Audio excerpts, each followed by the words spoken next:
Je suis avec Aïssata Diakité, une jeune malienne diplômée en agrobusiness et en agroalimentation. Alors elle va nous expliquer un peu ce qu'est son domaine et en quoi consistent toutes ces appellations étranges pour moi.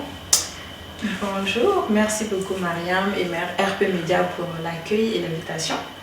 Et oui, effectivement, je suis ingénieure en agrobusiness de formation. C'est vrai, les gens mélangent beaucoup, il y a l'agriculture, l'agronomie, l'agroalimentaire, l'agrobusiness et aussi l'agro-industrie, qui est agro-industrie, donc c'est IAA, qui regroupe l'ensemble des activités de l'agriculture, de la transformation et la commercialisation dans les secteurs agricoles, on va dire ça comme ça. Et qu'est-ce qu'est l'agroalimentaire? Donc l'agroalimentaire, c'est le processus de transformation d'un produit A, c'est-à-dire on transforme de la tomate pour faire du jus de tomate ou compote de tomate. Donc là, on est dans l'agroalimentaire. Et quand on parle de l'agrobusiness, c'est vraiment toutes les stratégies marketing, communication, management autour des produits agricoles et agroalimentaires.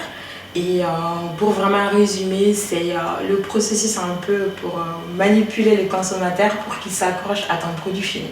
Donc là, on parle de l'agrobusiness.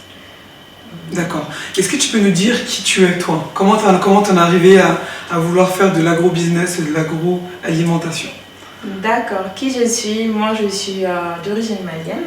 Donc, je suis née au Mali, dans une région très très agricole, donc la région des Mopti. Et une région qui m'a vraiment inculqué cette passion qui est l'agriculture, l'agroalimentaire et qui m'a poussée à me spécialiser en agrobusiness. Donc je suis née dans cette région agricole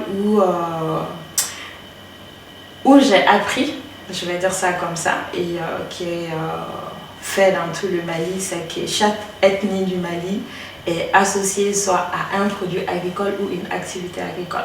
Et je m'explique, c'est-à-dire que moi, étant un Peul, les Peuls au Mali sont associés soit à l'élevage ou la vente du lait. Et quand on prend les Bozo, c'est l'activité, c'est la pêche. Et ainsi de suite en fait. Donc quand on vit dans ce pays, on se dit mais l'agriculture c'est vraiment quelque chose de fort et avec lequel on vit, mais comment les valoriser.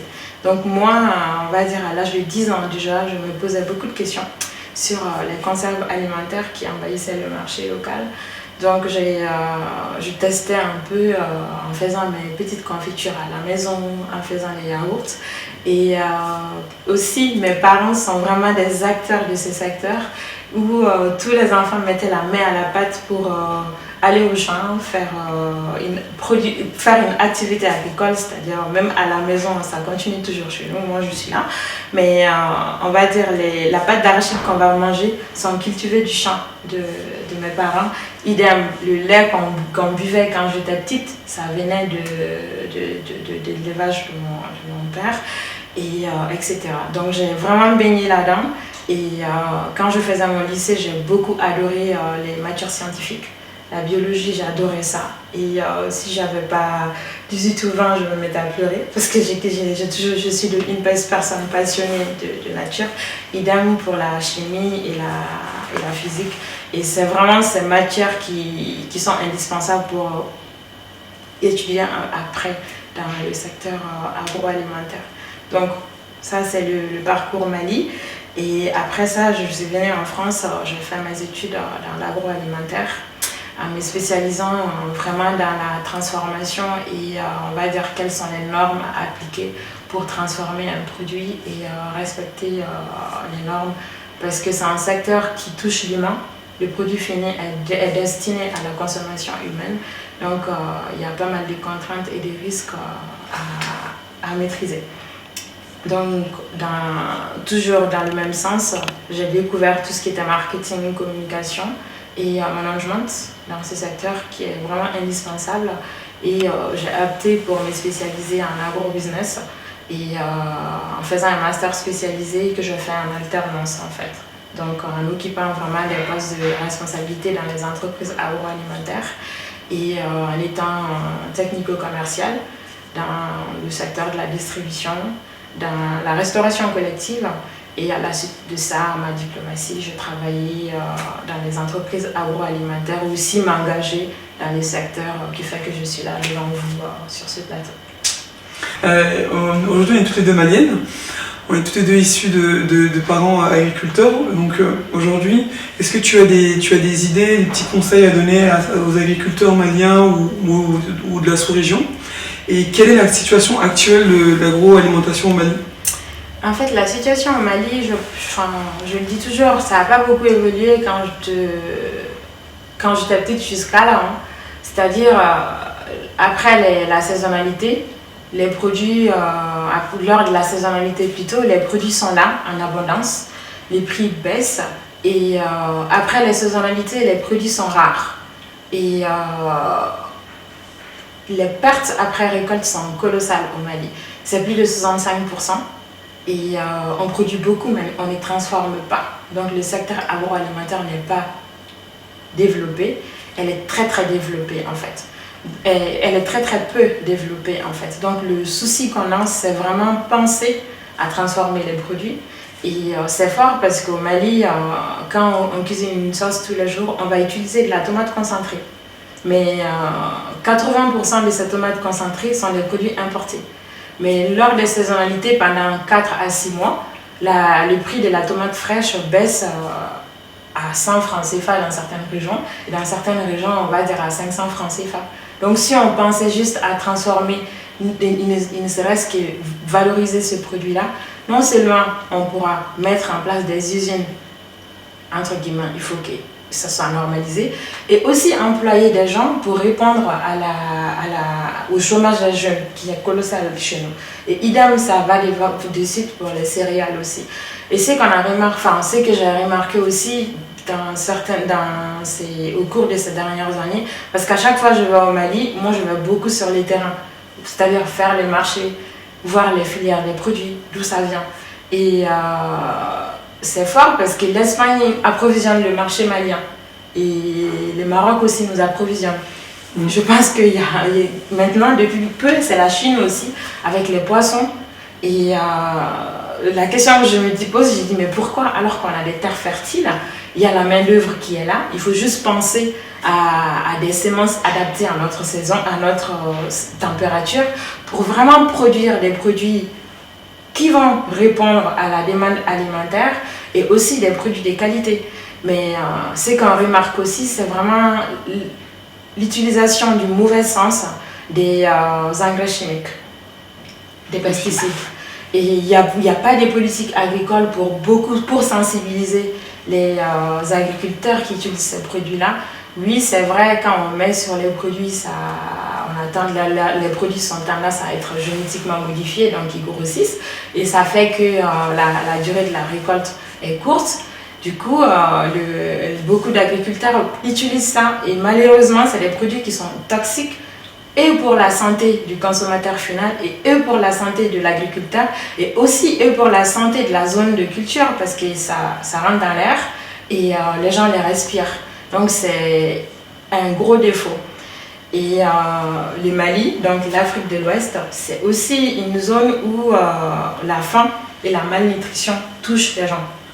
Et l'exemple concret au Mali, c'est vraiment la région de Sikasso, qui est une région très très agricole, qui approvisionne les autres régions en féculents, en fruits et légumes tout le temps. Mais malheureusement, c'est l'une des régions où la malnutrition est très très visible. Et c'est une chose qui est due à une manque de communication de la consommation des produits à camp. Et je m'explique, c'est-à-dire, il s'est avéré que dans cette région, où les femmes donnent aux enfants, c'est-à-dire le nourrisson, au bout de 2-3 mois, des bouillies. Bouillie, c'est quoi, moni? Et ces moni-là, l'enfant n'est pas prêt à 2-3 mois à consommer la bouillie. Donc, il faut attendre, en fait, au bout de 9 à 1 an. Et avant ça, à partir de 5 à 6 mois, l'enfant peut consommer certains légumes, en fait. Donc, ça, c'est des choses très très simples et basiques, mais il faut communiquer. La maman n'ayant pas cette information-là, l'enfant est dénaturé, donc il est atteint depuis le bas âge avec la malnutrition. Et ça fait que l'expérience de vie, même de l'adulte plus tard, est atteinte en fait.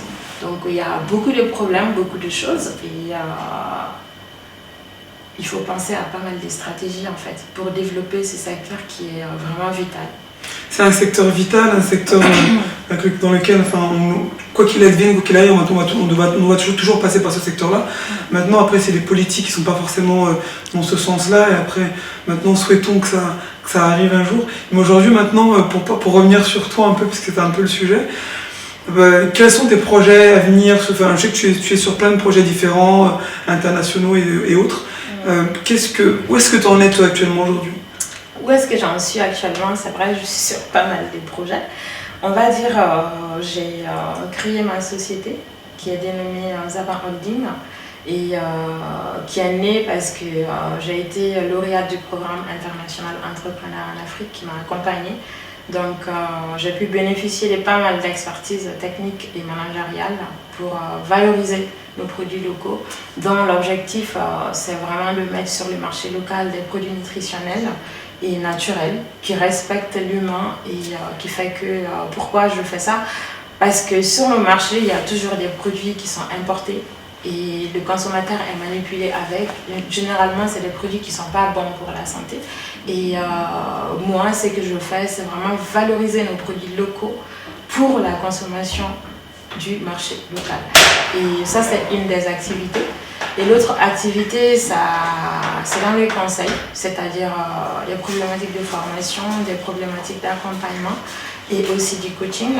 Et moi-même, j'ai aussi cette casquette de consultante agroalimentaire et agrobusiness en fait. Et ça, c'est vraiment à destination des acteurs, de toutes les parties prenantes, c'est-à-dire unité de transformation, coopérative, personne X qui veut entreprendre dans ces secteurs ou les politiques ou les institutionnels en fait. Donc ça c'est l'entreprise que je porte. Sinon en parallèle de ça, je suis membre des entretiens européens et euro-africains qui est un grand réseau, un bureau d'études qui a pas mal d'activités, dont l'objectif c'est vraiment de rapprocher les acteurs d'ici et d'ailleurs, c'est-à-dire entre l'Afrique et l'Europe, pour débattre, rapprocher et fraternaliser sur pas mal de problématiques de développement socio-économique, culturel en fait. Donc je suis au sein de ce réseau, je suis sur des problématiques qui touchent la jeunesse, donc l'insertion des jeunes et les problématiques de développement du secteur agricole et agroalimentaire en Afrique. Et ça va loin, ça concerne tout ce qui est les financements, des PME, etc. Donc après, j'ai aussi pas mal d'activités associatives que j'ai pu mener depuis là, et notamment l'association APVAO, qui est l'association pour la promotion et la valorisation de l'agrobusiness équitable en Afrique de l'Ouest, qu'on a créée l'année dernière en 2015, en fusionnant nos compétences. Donc moi, agroalimentaire, au sein de l'association, il y a des compétences dans la finance, dans le commerce international, marketing, et depuis peu, nutrition, etc. en fait. Par l'Afrique pour l'Afrique. Oui, en résumé. Exactement, par l'Afrique pour l'Afrique. Qu'est-ce qu'on peut te souhaiter pour l'avenir? Qu'est-ce qu'on peut me souhaiter pour l'avenir? Du bonheur. beaucoup de bonheur, on va dire ça, et réussite dans les projets, et aussi la santé avant tout. Et je vais finir quand même en lançant un petit message. Je ne sais pas si j'ai le droit de donner le mot de la fin. Et c'est vraiment un petit message en donnant le mot de la fin. C'est dont je m'adresse vraiment à la jeune population en disant qu'en Afrique, on est tellement riche. C'est un secteur où on a vraiment tout. Et nos produits sont vraiment des produits nobles, des produits de qualité. Et nous sommes des agriculteurs au final en fait. Parce que dans les chiffres, en Afrique, on dit que c'est 80 ou 70% de la population qui vit de l'agriculture. Mais on est tous agriculteurs, quoi qu'on arrive. Soit on produit, soit on le vend, ou on est intermédiaire sur la chaîne de valeur. Il faut vraiment qu'on s'approprie de nos biens et qu'on le valorise nous d'abord avant de consommer ceux des autres. Donc je vais loin, c'est-à-dire j'invite tous les jeunes, mais vraiment à entreprendre dans les secteurs. Et on peut être cultivateur de tomates aujourd'hui en réfléchissant, en rêvant d'être dans son bureau juste pour produire de la tomate et le vendre. Et en faisant ça, on peut embaucher des gens pour faire du marketing, du commerce et de la communication, du finance, mais de la finance, excusez-moi, mais ça c'est que la tomate. Après, on peut le faire avec la gomme arabique, avec le fonio, avec du riz, en transformant. On peut tout faire dans ces secteurs. Donc, tous les jeunes sont vraiment un potentiel pour développer ces secteurs. Moi, je vous invite, please, entreprenez dans le secteur agricole, agriculture, agroalimentaire, agrofourniture et aussi, pourquoi pas, les paysages en fait, parce qu'on en a besoin. Et c'est l'avenir. Et notre avenir, c'est la jeunesse du présent et aussi la jeunesse pour un futur et pour un avenir meilleur.